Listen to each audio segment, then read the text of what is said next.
Sumber asap tersebut adalah kantong kulit kecil yang menggantung di pinggang Di.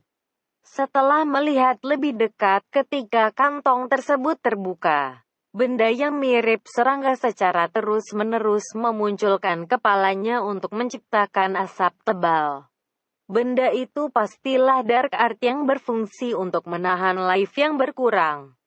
Menatap Rirupirin, yang menutupi hidungnya seolah jijik, Di membentak, "Mangsa yang tepat, aku memerintahkanmu, babi. Sebagai hadiah, aku akan menunjukkanmu sesuatu yang hebat." Tepat setelah ia mengatakannya, Di menurunkan kuku seperti cakar miliknya menuju kerah baju si gadis, yang mana kini semakin menunjukkan ekspresi kesakitan sambil rambutnya dijambak. Tanpa belas kasihan, armor perak dan baju berwarna kehijauan milik Leava dirobek dan jatuh ke tanah. Kulit putih bersih pada tubuh atasnya kini terbuka. Wajah si gadis semakin kesakitan. Memandangnya, Di menunjukkan kekejamannya dan senyum liar. "Bagaimana? Ini pertama kalinya kau melihat tubuh wanita kan? Ini mungkin cukup menggoda bagi seekor babi. Tetapi pertunjukannya baru akan dimulai." Kelima jari di tangan kanan dimulai menggeliat dan bergerak seolah telah kehilangan tulangnya. Entah bagaimana, jarinya kini telah berubah menjadi cacing licin berkilau. Di ujung jari tersebut garis seperti mulut mulai membuka lebar, tampak menjijikan. Tonton ini, ketika Di berteriak kelima jarinya, bukan, 5 cacing panjang membentang semakin panjang dan melilit tubuh atas Leava. Cacing tersebut tak hanya menghentikan gerakannya. Ujung cacing tersebut mengangkat kepalanya, lalu menusuk ke dalam kulit. Darah menyembur ke segala arah dari gadis bernama Leava ini. Mata hijaunya terbuka lebar. Ia berusaha menarik ular tersebut menggunakan tangannya, tetapi tubuh atasnya terikat dan pinggangnya terikat oleh sabuk milik Rirupirin. Darah yang mengalir dari 5 luka yang diterimanya seolah tampak berhenti, tetapi kenyataannya tidak begitu. Rirupirin sadar jika cacing dari jari milik Di semakin masuk ke dalam. Cacing tersebut menghisap darah Leava. Si pengguna Dark Art mengangkat kepalanya dan mulai merapal incantation. System Call, Transfer Human Unit, Durability, Right to Self, Pop. Cahaya kebiruan muncul dari luka si gadis. Kemudian, seolah terhubung dengan darahnya sendiri, darah Leava terhisap menuju cacing milik Di. Rasa sakit si gadis semakin menjadi, tubuhnya melengkung ke belakang seolah mau patah. Sungguh hebat, sangat kaya, dan manis. Cibiran kejam menusuk ke telinga Rirupirin seolah tersadar, si ketua orc berteriak. Apa yang kau lakukan? Gadis ini tahananku. Aku akan membawanya ke kaisar." "Diam, babi bodoh," Di berteriak secara arogan, matanya haus darah. "Apakah kau lupa jika kaisar telah memberikan perintah operasi padaku? Keinginanku adalah keinginan kaisar, perintahku adalah perintah kaisar." Rirupirin tak bisa berkata-kata. Bukankah penyerangan ini telah gagal? Ia ingin menjawab, tetapi kaisar telah menghilang dari medan peperangan tanpa memberikan perintah baru. Sekarang ini, tak ada seorang pun yang bisa membantah perintah dari Di. Ketika Rirupirin menyaksikan, si gadis hanya berteriak pelan dan pergerakannya mulai melemah. Dengan kata lain, luka milik Di perlahan mulai menutup satu demi satu. Menggeramkan giginya sendiri. Bagi Rirupirin, si gadis yang life-nya perlahan dihisap, seperti sosok Renju yang dikorbankan. Cahaya mulai hilang dari mata si gadis. Kulitnya mulai berubah dari putih menjadi pucat, dan tangannya mulai turun terkulai. Tetapi tentakel di tangan kanan Di masih menghisap dengan rakus. Berusaha menghisap darah milik Leava sampai habis. Tewas, dia akan tewas.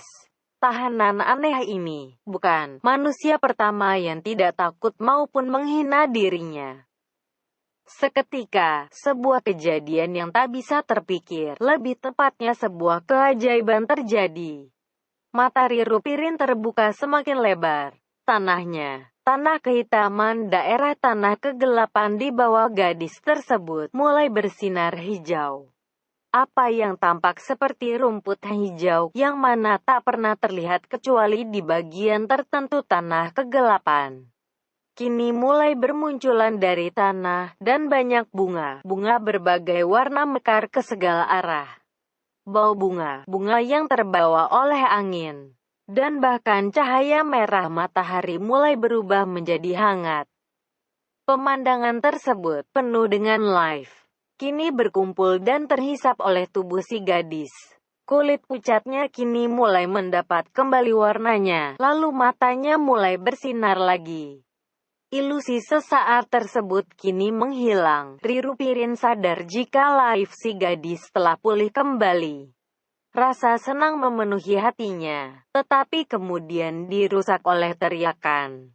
Tak mungkin, life-nya sudah hampir habis kini penuh lagi. Dia memaki, lukanya juga telah pulih. Ia melepas cengkeraman pada rambut Leava dan mengubah kelima jari lainnya menjadi cacing buruk rupa. Terbentuk kini agak besar. Kelima tentakel yang baru diciptakan mulai melilit dan menusuk kulit milik Leava. Petik 2. Ahaha. Tawa milik Di seolah menyatu dengan teriakan kesakitan si gadis. Ahahahahaha. Ahahahahaha. Milikku. Dia milikku. Aku harus menahannya. Menderita akibat rasa sakit yang tak pernah ia rasakan sebelumnya baik di dunia nyata maupun alo. Leava hanya bisa mengulangi perkataan tersebut. Sebelum ia dive, ia mendengar penjelasan mengenai kemampuan Super Account 03, Dewi Tanah, Terraria. Unlimited Automatic Recovery 4. Secara otomatis menghisap energi dari lingkungan di sekitarnya untuk memulihkan durability miliknya sendiri maupun benda hidup atau mati. Berdasarkan penjelasan Higa, batas HP yang dimilikinya, serta kemampuan tersebut, membuat Leava tak mungkin mati karena kehabisan HP. Itulah mengapa Leava memutuskan untuk berani ditangkap guna menantang Dewa Kegelapan Vektor dan mencoba agar tidak menghunus pedangnya pada orang-orang Underworld. Wanita yang menyiksanya sekarang ini adalah penduduk Underworld seperti Rirupirin, sebuah artificial floodlight. Jika ia ditebas menggunakan pedang, jiwanya akan hancur. Tanpa mengetahui mengapa ia bisa terluka dan mengapa ia ingin sembuh, Leava tak ingin bertarung dengannya. Tetapi, mengesampingkan pakaiannya yang telah dirobek, rasa sakit ketika life miliknya dihisap benar-benar luar biasa. Apakah ini rasanya sakit ketika tubuhmu tak bisa terluka? Petik 2. Hentikan. Rirupirin tak menyadari jika kata-kata tersebut meluncur dari mulutnya sendiri. Tetapi kali ini lebih jelas terasa di mulutnya dan tenggorokannya. Hentikan. Matanya menyipit. Mata milik Di seolah hendak menerkam. Menahan rasa marah di perutnya, pemimpin orc melanjutkan. Bukanlah life milikmu telah penuh? Kau tak perlu menyedot abis tubuh si Ium Putih. Petik 2. Sekarang apa? Berani memberiku perintah? Di berkata pelan, seolah menekan nada piano. Tiba-tiba, ke-10 tentakel menggeliat semakin hebat, memaksa masuk semakin dalam, semakin cepat menghisap darah. Kulit Di kini telah kembali ke warna eksotis miliknya, dan rambutnya kini semakin panjang dan lembut dari sebelumnya. Tak hanya itu, life yang dihisap secara berlebihan mulai memancar ke udara di sekeliling menjadi partikel kebiruan. Namun Di tak menunjukkan tanda-tanda untuk menghentikan siksaannya pada si gadis. Kini Di mulai mencengkeram dari belakang. Aku sudah bilang, kan? Tahanan ini menjadi milikku sekarang. Tak peduli berapa banyak life yang aku hisap. Tak peduli berapa banyak aku menyiksanya di depanmu, babi, atau bahkan ketika aku ingin membunuhnya sekarang, sudah bukan menjadi urusanmu, kukuku. Sebuah tawa keluar dari tenggorokannya. Tetapi, ya tentu, kau yang menemukannya, jadi aku harus menunda pembayarannya kan? Kalau begitu, lepas semua pakaianmu. Apa yang kau katakan? Sudah sejak lama, melihatmu mengenakan armor dan mantel membuatku mau muntah. Kau ini babi, namun berlagak berpakaian seperti manusia. Jika kau mau bertelanjang, merangkak, dan memohon padaku, mungkin aku akan mengembalikan tahanan manismu ini. Tiba-tiba, seberkas cahaya merah memasuki pandangannya. Diiringi dengan rasa sakit seperti ditusuk jarum panas terasa di mata kanannya. Hanya seekor babi. Seperti manusia, kata-kata milik bertolak belakang dengan kata-kata Leava. Kau juga manusia, benar kan? Terlebih lagi, apa yang ingin kamu tahu? Ia tak boleh membiarkan Di membunuh gadis ini. Bukan, ia tak ingin Leava mati. Karena ini. Tangan bergetar milik Rirupirin menyentuh ujung mantel, dan membukanya. Di balik mantelnya, Rirupirin menggerakkan tangannya ke sabuk yang mengikat seluruh armornya. Tiba-tiba, suara lemah terdengar. Petik 2. Jangan. Kepalanya terangkat, matanya bertemu mata milik Leava yang sedang menatapnya. Mata emerald miliknya berkedip beberapa kali. Aku tak apa, jadi, jangan, lakukan. Suaranya terputus-putus. Di menggigit wajah Leava. Jika kau terus mengucapkan hal-hal yang tak perlu, aku akan menggigit wajah cantikmu ini. Kita sedang bermain loh. Hei, apa yang kau tunggu babi? Lepas pakaianmu. Ataukah kau mulai merasa senang melihat tubuh manusia telanjang? Hahaha, tawanya tak berhenti. Tangan miliknya yang memegang sabuk kini mulai bergetar. Ia tak peduli dengan rasa sakit di mata kanannya. Karena, dibandingkan dengan kemarahan dan penyiksaan yang mengisi hatinya, rasa sakit ini tak ada apa-apanya. Tiba-tiba, sesuatu mengalir dari matanya, turun hingga ke pipi. Tetesan yang jatuh di sebelah kiri berwarna bening, sementara yang jatuh di sisi kanan berwarna merah terang. Tangan kanannya mulai melepas dari ikat pinggang, dan bergerak menuju pangkal pedang di pinggang kiri. Aku seorang manusia. Ketika ia berteriak, rasa sakit yang tak pernah dirasakannya menyerang mata miliknya, lalu meledak. Meskipun setengah buta, Rirupirin bisa menemukan lokasi di secara tepat. Tawa sadis miliknya berhenti dan mulutnya terbuka. Dengan sepenuh tenaga, Rirupirin mengayunkan pedang miliknya menuju kaki milik Di. Tetapi karena kehilangan sebelah mata, incarannya agak meleset. Ujung pedang miliknya hanya menyerempet betis Di. Tubuh Rirupirin kehilangan keseimbangan dan bahu kirinya ambruk ke tanah.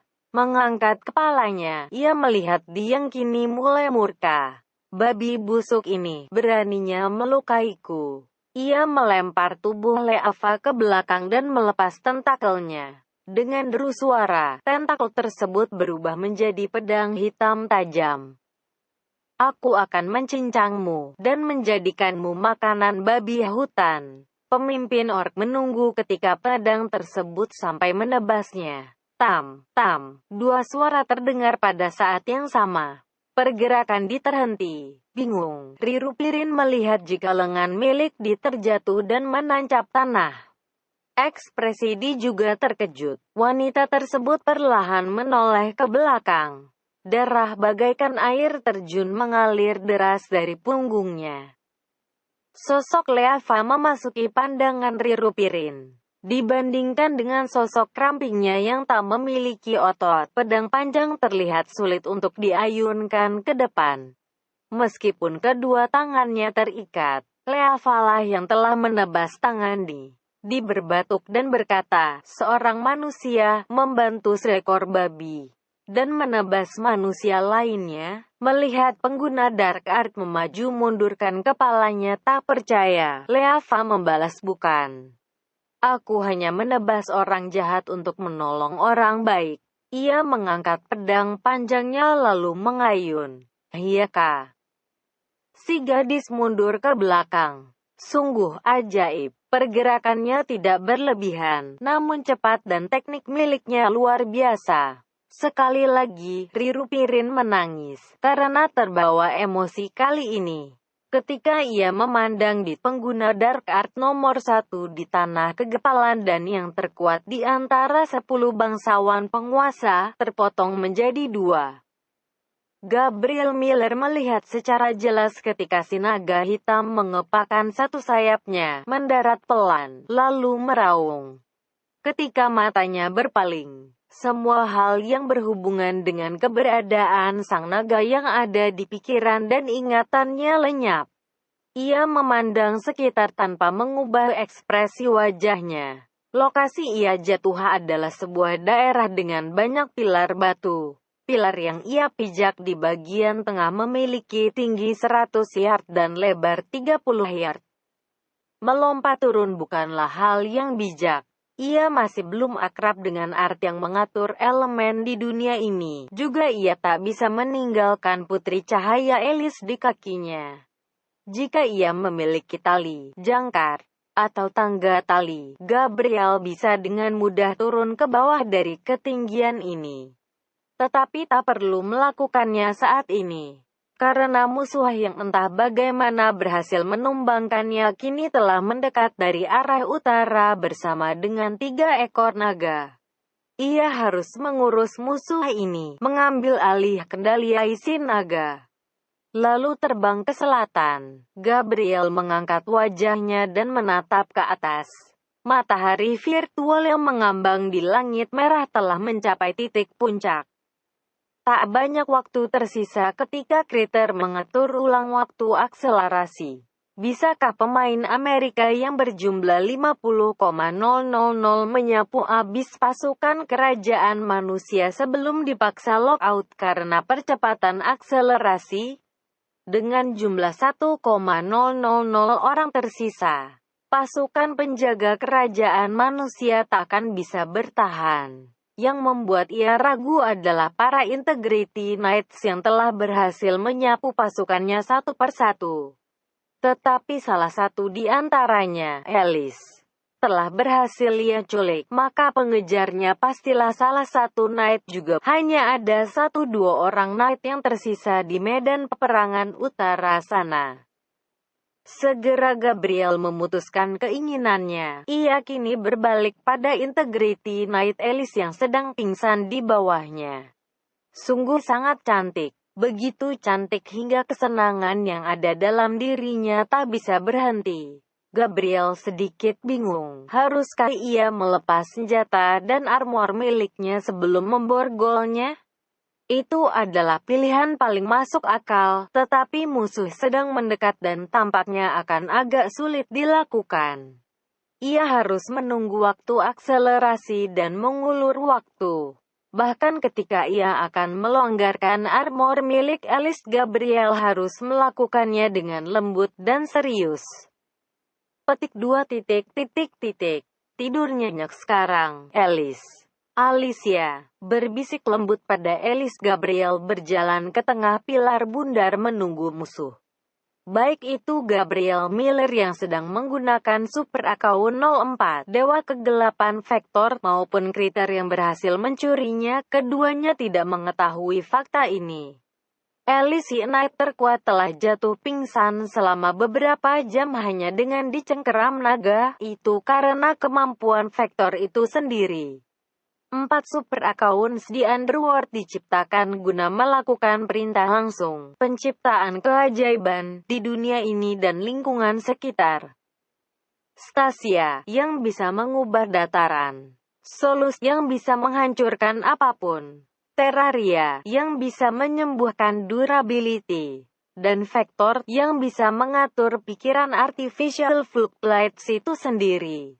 Secara khusus ia juga bisa mengedit ingatan lingkungan, data vektor dalam fluctuates dan memindahkannya ke suatu tempat yang jauh, ataupun menciptakan bangunan baru.